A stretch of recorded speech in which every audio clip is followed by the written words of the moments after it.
Hello, friends. Today, we're talking about Barış Baktas, an actor who, despite his relatively short career in cinema, has already captured the hearts of viewers not only in Turkey but also abroad. We'll discuss his journey into acting and some personal moments of his life that intrigue fans. Barış Baktas first got involved in acting after his first year of university.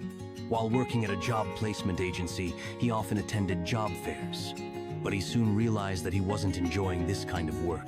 One day, while meeting a relative, he mentioned his job, and the relative misunderstood him, asking, "Acting agency?"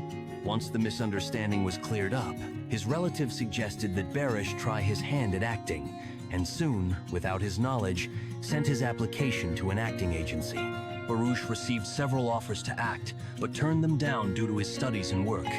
Finally, after exams, he found time to collaborate with the agency and began appearing in various projects in minor roles.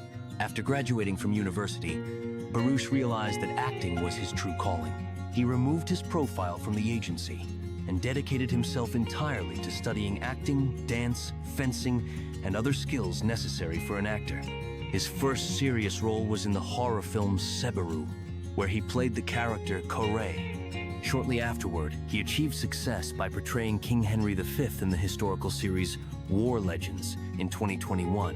In 2022, he also appeared in the horror film House Number 26, The Scream of Death, where his character was also named Baris.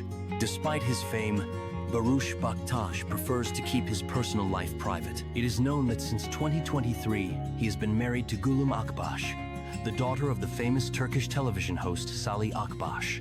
Gülüm owns a beauty salon in Istanbul, and the couple has no children together yet, though Gülüm is raising a child from a previous marriage.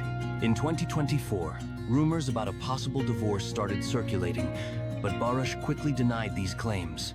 In an interview, he stated that he often sees posts about a divorce on social media, which have no basis in reality, and thanked his fans for supporting him and Gülüm during this time. That's all for today. Thanks for being with us, friends. Don't forget to subscribe to the channel to stay updated on new stories about your favorite actors. See you next time.